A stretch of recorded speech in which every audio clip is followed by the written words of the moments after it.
আসসালামু আলাইকুম রহমতুল্লাহ। সম্মানিত তোমার ভালোবাসার মানুষগুলো, সবাইকে স্বাগত জানাচ্ছি আজকের ভিডিওতে। আপনাদের সাথে একটা জিনিস শেয়ার করার চেষ্টা করব যে সৌদি আরবে আসলেই যে বিষয়টা সবচাইতে বেশি গুরুত্বপূর্ণ, সবচাইতে বেশি মানুষ ভোগান্তির শিকার হয়, তা হচ্ছে কর্মসংস্থান, কাজ খুঁজে নেওয়া, কাজ খুঁজে দেওয়া। আমি যদি বলি আপনাকে, আপনাদের সবাই যদি একটু লক্ষ্য করেন তারা দেখবেন সৌদি আরব আসলে এমন একটা জায়গা, সৌদি আরব না সারা বিশ্বের আমার কাছে মনে হচ্ছে আর কি এই মুহূর্তে। সৌদি আরবের অভিজ্ঞতাটা আপনাদের সাথে শেয়ার করি। তা হচ্ছে সৌদি আরব আসলে এমন একটা জায়গা যেখানে আপনি আসার পর বাংলাদেশ থেকে মূলত বেশিরভাগ শ্রমিকের লেবার বিষয়ে আসে আর কি। তো লেবার বিষয়ে আসার প্রথম কারণ হচ্ছে বাংলাদেশের পর্যাপ্ত পরিমাণে জনসংখ্যাকে জনশক্তিতে রূপান্তর করে প্রবাসে একটা নির্দিষ্ট চুক্তির মাধ্যমে, একটা সম্মানজনক অবস্থানের মাধ্যমে প্রবাসের অন্য দেশের সাথে সরকারের চুক্তিটা তেমন মজবুত হয়নি বলেই কিন্তু বাংলাদেশ থেকে বেশিরভাগ সময়ে লেবার বিষয়ে আসতে হচ্ছে। এটা হচ্ছে একটা কারণ। দ্বিতীয় কারণ হচ্ছে বাংলাদেশে মানুষ পর্যাপ্ত পরিমাণে একটা কাজ শেখার যে আগ্রহ, একটা কাজ শেখার যে সুযোগ, সেটা বাংলাদেশে খুব কমই রয়েছে। প্রথমত যদি বলি যে টিটিসি বর্তমানে আমরা জানি যে কারিগরি প্রশিক্ষণ কেন্দ্রগুলোতে প্রশিক্ষণ দেওয়া হচ্ছে।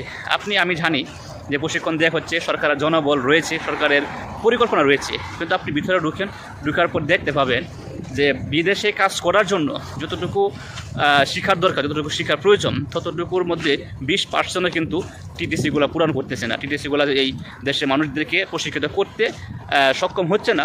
হয়তো পরিকল্পনার ত্রুটি থাকতে পারে, হয়তো অবকাঠামোর ত্রুটি থাকতে পারে, হয়তো যে পরিমাণে প্রশিক্ষিত দেওয়ার প্রয়োজন ছিল সেই পরিমাণে হয়তো নেই। এই জন্যই হয়তো দেখা যায় যে বিভিন্ন সময় এই কাজটা করা হয়ে ওঠে না।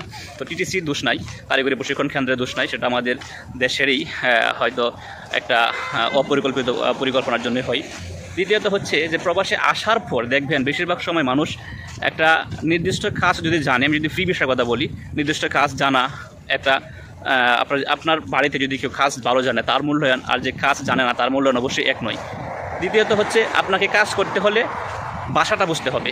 আপনি যদি আজকে একজনের অধীনে কাজ করেন, যদি কাজ করেন, তাহলে আপনাকে ওই কাজটা কী কারণে করা উচিত, ওই কাজটা কীভাবে করা উচিত, ওই কাজের জন্য আপনি কোথায় যেতে হবে, কোন ম্যাটেরিয়ালসগুলো প্রয়োজন। এইভাবেই কিন্তু অনেক সময় দেখা যায় যে আমরা বাঙালির দেশের মানুষেরা প্রথমত আসার পর আমাদের সেই সমস্যাটা তৈরি হয়।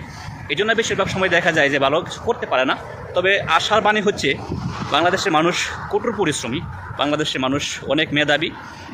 এই মেধা এবং পরিশ্রমকে কাজে লাগিয়ে বাংলাদেশের মানুষ 2.5 লক্ষ 3 লক্ষ টাকা পর্যন্ত কাজ করতেছে বা ইনকাম করতেছে। এরকম নর্মালি আমরা যদি হিসাব করি তাহলে এরকম অহরহ আছে। তো কথা হচ্ছে বাংলাদেশ থেকে আসার পর যে মানুষ কাজ খুঁজে পায় না বা কাজ হচ্ছে না, এর প্রধান কারণই হচ্ছে যে দেশ থেকে আসার সময় মানুষদেরকে দক্ষ প্রশিক্ষণ দিয়ে তৈরি করে পাঠানো হচ্ছে না।